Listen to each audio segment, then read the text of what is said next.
What is up, everybody? It is a warm summer day in Phoenix, Arizona. This is Moose, and we just gonna be chilling. I am going to have on a special guest. He is a knife knife maker, blacksmith, aka apprentice. Uh, he helped design the street beef shoe. He's very good friends with Demon Monsoon. So let's enjoy this super hot podcast together. Alrighty, I am back with my first guest on Chillen with Moose. This is gonna be a podcast about 15 minutes, just hanging out on during the week and getting to know each other, talk about fights and what's he got going on in the future. So Daniel, how's it going, my man? Pretty good. Pretty good. So I wanted to ask, tell the people where you're from and where you were born and raised. Alright, so I was born in Winchester, Virginia. Most of you guys know that is where the OG yard is at now. Shortly after being born, I moved to Maryland. I was out here for 7 years and then moved to Strasburg, Virginia, which is about 30 minutes out from the OG yard. So that's currently where I'm at now, is about 30 minutes out from the OG yard. Nice, and I seen you got a flag football league.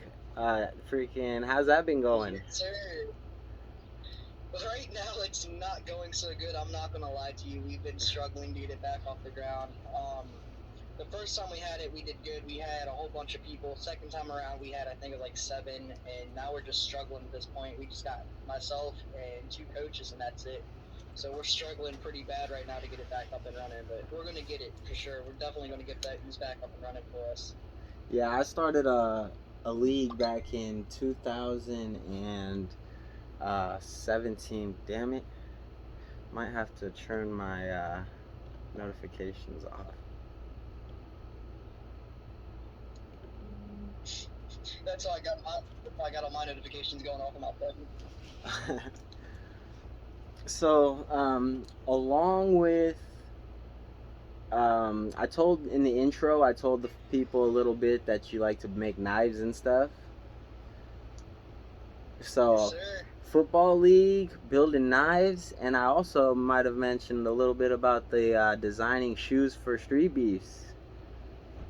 Oh, hold on. Did you show pictures of the shoes? No, I did not. Give me a second here. I'm about to pull this website up. Give me a second here. Let me go through 4,000 open tabs of nothingness, and let me pull these things up real quick. So, are you ready to be a shoe salesman? I am. I'm not sure how much you told in the intro, but I got an email the other night with some really good news.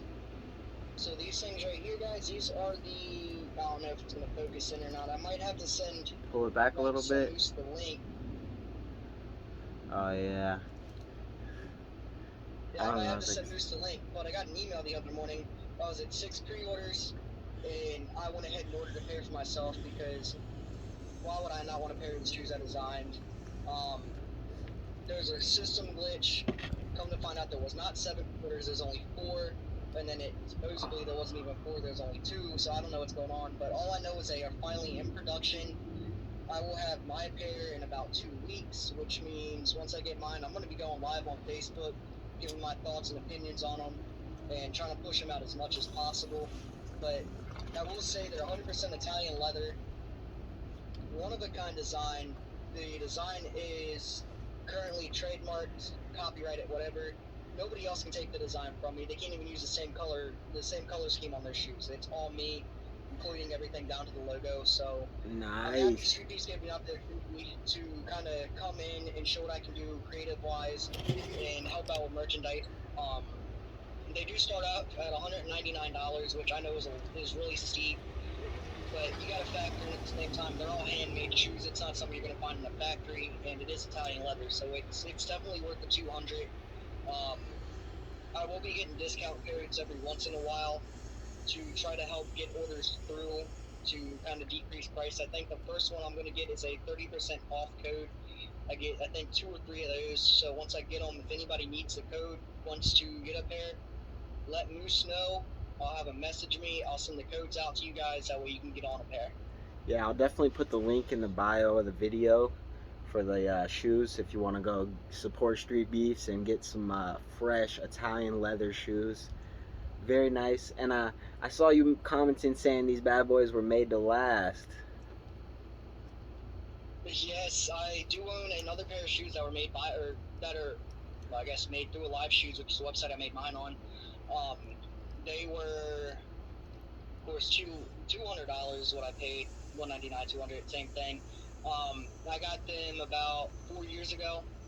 I've worn them maybe 5 or 6 times. They're too nice to really wear. But I'm telling you, they have no creases in them or nothing. I was wearing them nonstop all day, every day. There's no creases. They're really good construction. So these are definitely, if you want to find a shoe that will last, even if it's not my shoe, I definitely recommend Alive. And no, I'm not sponsored by them or nothing like that. But overall, I really love the quality of the work that they put into their shoes. And so I know you're a Street Beast fighter. You've had a couple matches, haven't you?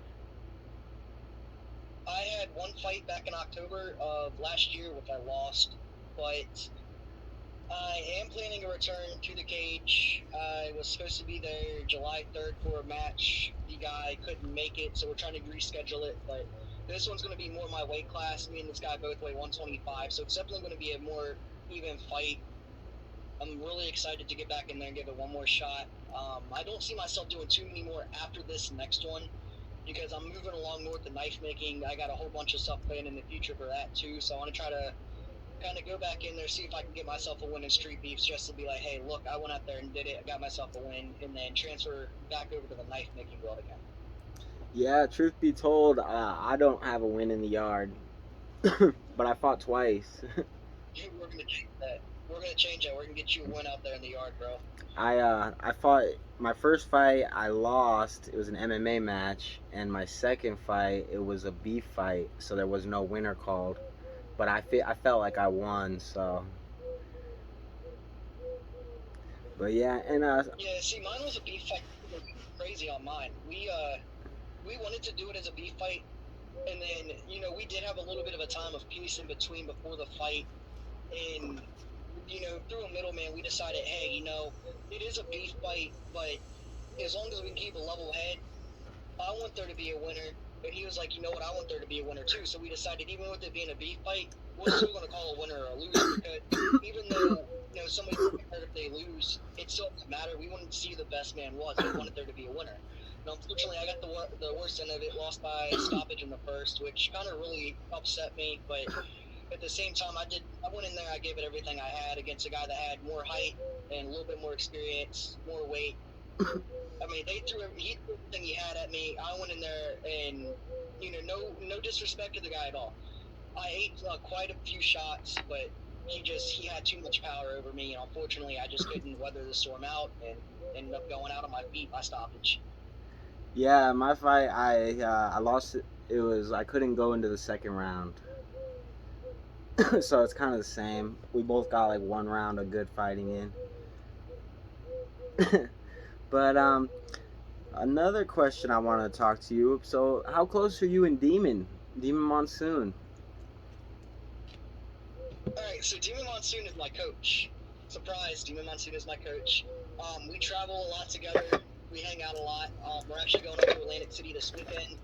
But there's been a couple trips to Tennessee also we've done. I've gone up to Pennsylvania with them for an event. I'm actually going, like I said, to Atlantic City this weekend. Unfortunately, I'm not going to be training. I'm still trying to deal with my wrist. I got another week or two with it healing up, and then once that's done, I'm going to be back in training. But kind of sucks I can't really get in there and train with him, because I kind of do miss it. He throws power shots, and I love it, because it's just one of those things, when you're training with people, some people know their power, some of them don't. And when you get the guys that know their power, that are like, okay, I'll let you work light. If you screw up, then I'm throwing heavy. And that's kind of what I like about Demon, because he throws light shots, but every once in a while I'll catch him good, and it's like, okay, that was your one shot. I'm leveling the playing field, and then we're gonna go back to normal. So it's always fun to work with him. Yeah, I'm glad you guys, cause he's a little bit bigger than you for sure. So you got a good person to go to war with. Yeah, I'm the smallest guy at neutral corner.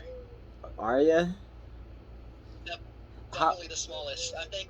Oh, I don't know, because Pac-Man Jr.'s up there with us now too. I think me and him are close to the same weight. I think he might be a little bit smaller than me, but I'm not sure. One of us is just a couple pounds lighter than the other.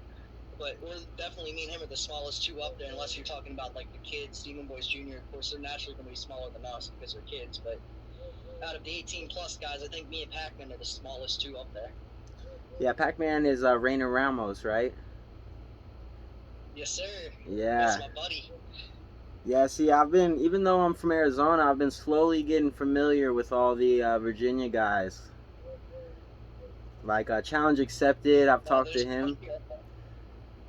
I've talked to. Oh yeah, Keenan. Keenan's a good guy. I love sparring with him too. Yeah, Keenan Washington. Hell on Wheels, I've talked to him in messages. I actually want to get. Brandon's a trip. I want to get Brand. I want to do wheelchair boxing on the West Coast. You should try for it. Honestly, I think it would be a good thing. I know Brandon has fun with it out here. I've sat across from him on multiple occasions at the gym, and it's so much different doing it in a wheelchair than it is standing up. Because it's like, when you're standing up, it's like, okay, you can move around. But once you're strapped down in that wheelchair, you have nowhere to go. You literally have people behind you holding that chair, so there's nowhere to go at all.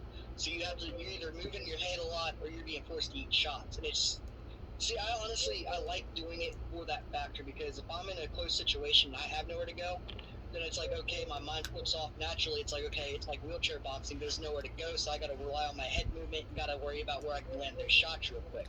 So, I mean, definitely, if you can do it on the West Coast, dude, definitely try it out. Because I'm telling you, I'm almost guaranteeing you're really going to like it. It's a whole different ball field. And I think it'll be good for like people who haven't got punched in the face a lot, because you're gonna get punched in the face in wheelchair boxing. There's nowhere to go. You know what I mean? So you're gonna get that smoke. Exactly.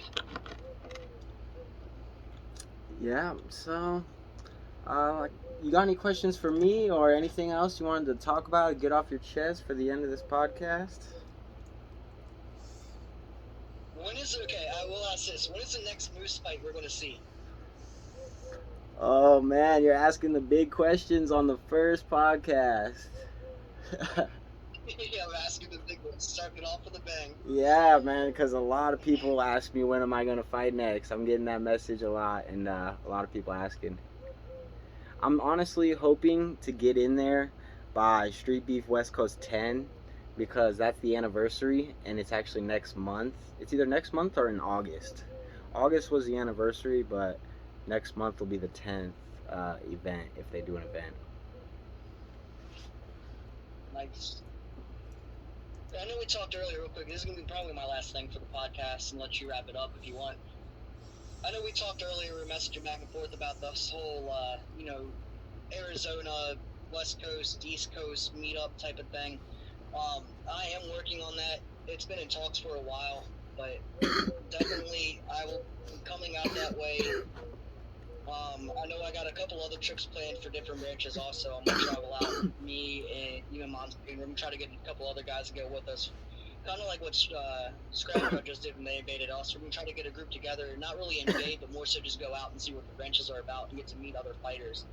And there's talks about one branch in particular.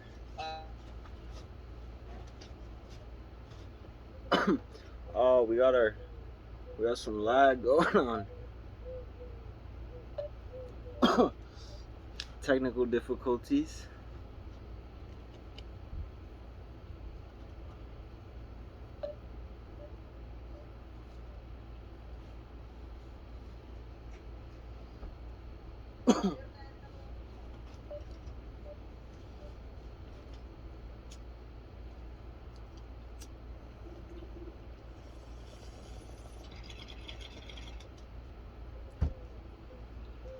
And that's how we're going to end on this last podcast.